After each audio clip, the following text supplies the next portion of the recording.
So I'm excited to be embarking on this new series of sermons today on Christianity and world religions. And we're going to be looking at 5 major world religions, Christianity being one of them. So that's where we're going to be going in the next few weeks. But today, before we jump into our study of specific religions, we're going to talk about what theologians call a theology of religions.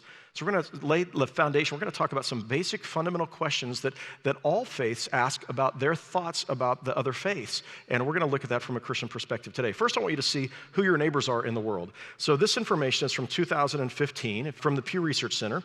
And what you're going to find is in the world, about 1 in 3 people are Christians. About 1 in 4 people are Muslims. There's about 1 in 6 people are unaffiliated. That's a wide category of people. Yeah, roughly 1 in 6 are Hindu. You're going to find that 1 in 16 are Buddhists, and you're going to find 1 in about 500 are Jewish. And so while Christians make up roughly 1 in 3 people in the world, 2 out of 3 people in the world are not Christians. And today we live in a world where there's increasing strife, and that strife is in part related to our faith, related to religion. So for that reason alone, it's worth trying to understand, what do these other people believe and why?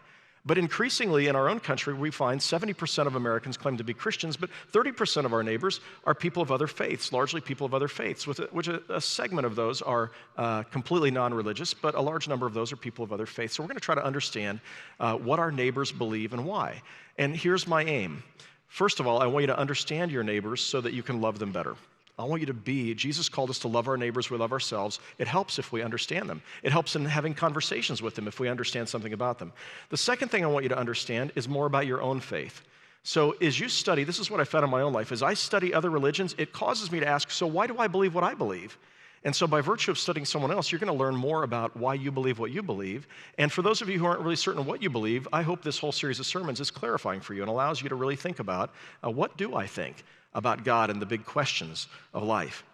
Now, when we think about a theology of religions, this is our thinking about the big questions related to faith. And from a Christian perspective, we'd ask it this way, although really most of the faiths would ask it in some way similar to this. But these are the big questions in developing a theology of religions. Why are there so many religions?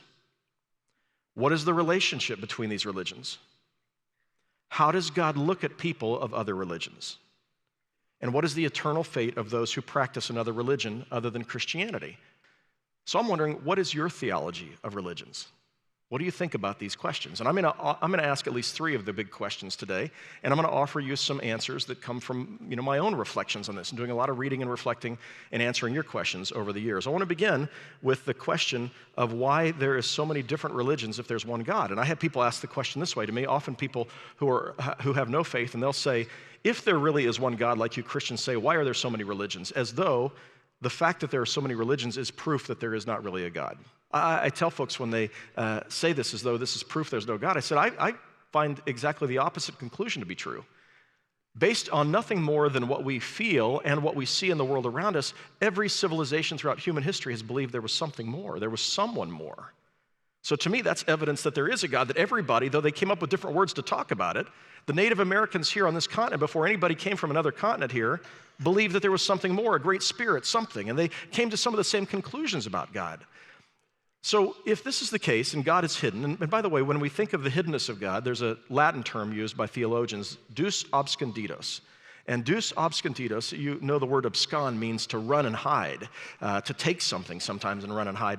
But God who is absconded, God who is hidden, all of us recognize that. We can't literally see God, we see the handiwork of God. Levon and I were recently at a gathering of largely non-religious and nominally religious people, and I was like the token pastor who was there. And so we were having these great, meaningful conversations, and one of them was with there was a physicist who was there, and he's a Methodist and a Nobel Prize-winning physicist. And as we were in this conversation, he said, it's interesting, if you want to find the atheist in a state college, go to the religion department. But if you want to find the Christians in a state college, go to the physics department. Because many of the people in physics have come to believe in the things that you can't see, and they know how real they are. And he says, most of the physicists I know are Christians. And here, this Nobel Prize-winning physicist, is describing this, and I began thinking about the 4 fundamental forces at work in our universe that make our universe possible. There is the gravitational force, and there's the electromagnetic force, there's the weak force and the strong force. And you may not know what those are, look them up when you get home, but our universe wouldn't exist without those forces, but you can't see any of them. And yet they are so real that you wouldn't be here without them. And so when I think of God, I think of maybe a fifth force, maybe the underlying force that wrote into being all of those other forces that made possible our universe, and though you can't see it, you couldn't live without it. Or as Paul says, quoting the Greek philosophers and poets, in him we live and move and have our being. Without him we wouldn't exist. What Christians believe is that the hidden God chose to come to us in a way that he could be seen. At Christmas, we celebrate this, the birth of a baby. Wrapped in human flesh, we call it the incarnation, that God came to us like us. And this child whose birth we celebrated with candlelight coming into the room, we say at that time that the Word, the Logos, the desire for God to reveal himself became flesh and lived among us, full of grace and truth. And so he grew up to be a man, and he teaches us. He taught us that there is a God. He taught us what it means to be human. He showed us the character of God and his compassion for the sick and casting out the demons and all the things that he did. He suffers and dies. And in his torture, he's teaching us something about God and about ourselves and our brokenness and God's grace. And then finally, he rises from the dead, and he teaches us that God has triumphed over every act of suffering and pain. All of these things are God's way of revealing to us, of saying, here I am, look at me. So Jesus says this. He says, if you've seen me, you've seen the Father. And Paul says this in Colossians. He says, Jesus is the image of the invisible God. So this is what we Christians believe. And that leads to a second question. How does God look at people of other religions? So how does God, from our perspective as Christians, look at people of other religions? And to find the answer to that, you've got to open up the Bible and you start reading it. So the New Testament begins, the Gospels begin. Matthew starts off with a genealogy of Jesus. Then he tells the birth of Jesus, and that story happens really briefly. It's very abbreviated in Matthew. In fact, only in one line do we read about the actual birth, and we don't read about the manger and the shepherds or any of that in Matthew's Gospel. And after that short story of the birth of Jesus, he goes into a little longer story about three wise men who come, well, we don't know if it's three, but the wise men who come from the east. Let me just remind you of the story.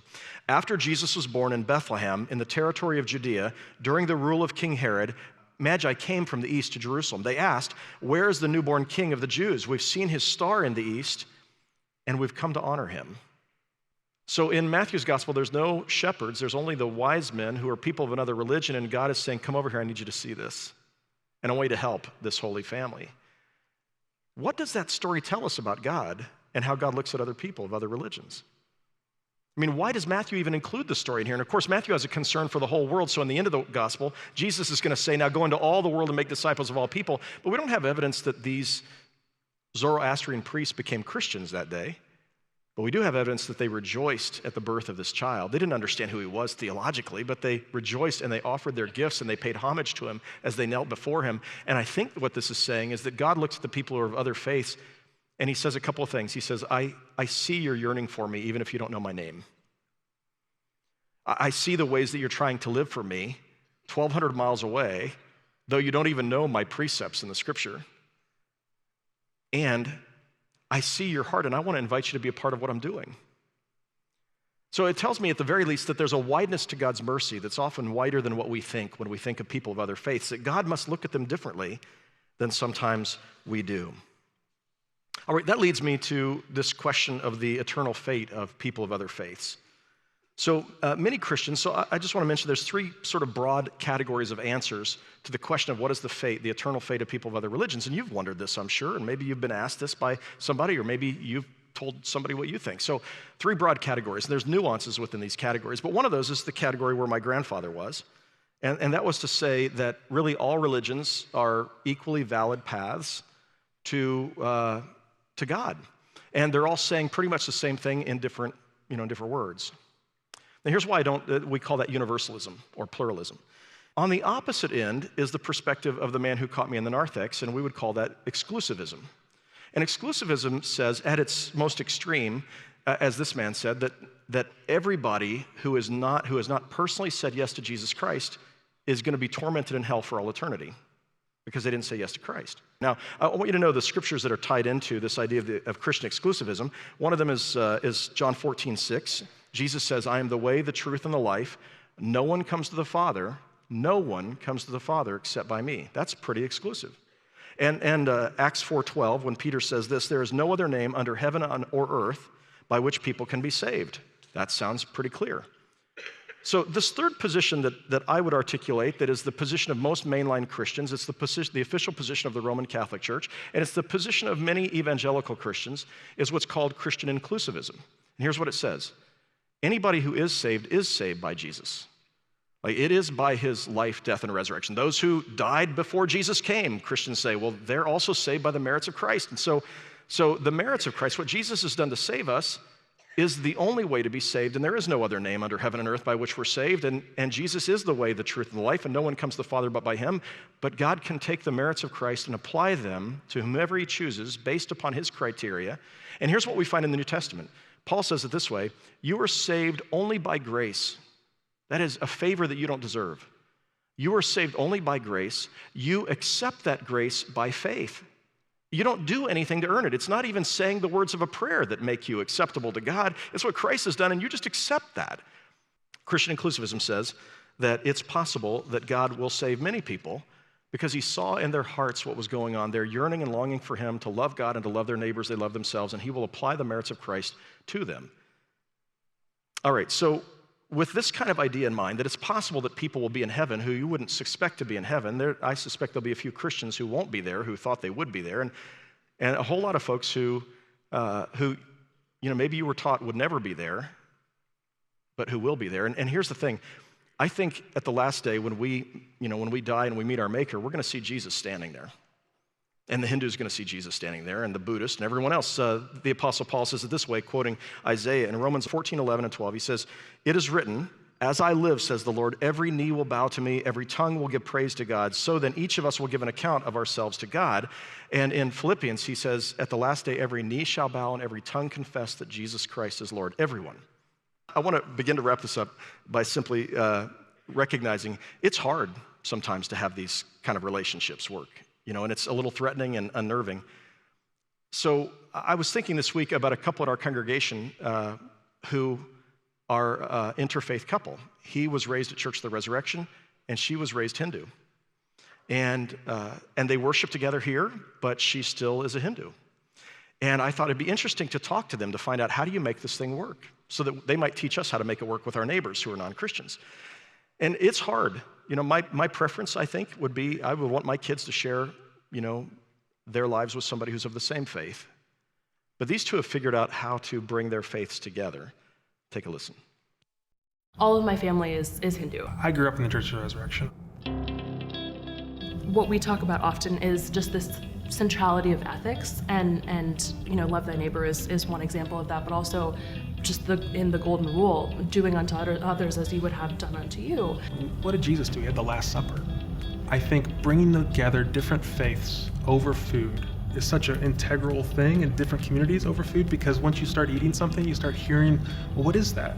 And you start learning so much that you start becoming empathetic towards another person of another faith, and you start to see the world through their eyes, which I think opens you up a little bit more to be more inclusive of all people. Allowing yourself to really grasp where someone else is coming from, having conversations, being open to having conversations, and being loving with those conversations, and careful, understanding that someone else has come from a very deep place with their own belief system and faith. I think it goes back to stories too. Telling stories that can both humanize and relate a foreign religion, a foreign culture. And if we can't somehow get outside of our comfort zone as Christians and really live into what Jesus preaches, then we're going to have trouble talking to those billions of people. And I think that there's something about telling stories and eating food and just loving on one another the way you're taught to do as a Christian. 2 out of 3 people in the world are not Christians. We got to figure out how to have conversations. And part of what they did is they found common ground, the golden rule and love your neighbor. That's a starting point. And then breaking bread with other people. Like, I like to eat, so do they. So we break bread together. And in the process, we listen to each other's stories. And we have a chance to share our faith and to listen to their faith and to come to love people who might be different than we are. And we might just find that we grow as Christians ourselves if we can learn how to do that. And I tell you, the future of the world hinges on this. I want you to have a carefully thought out theology of religions. I want you to be people who, like the star the wise men followed, are compelling in such a way that people say, I want to know more about the Savior that you believe in because I see how you love and how you live. And I want us together to be people who learn how to get to know our neighbors and to express love and care for them, even if they're of other faiths.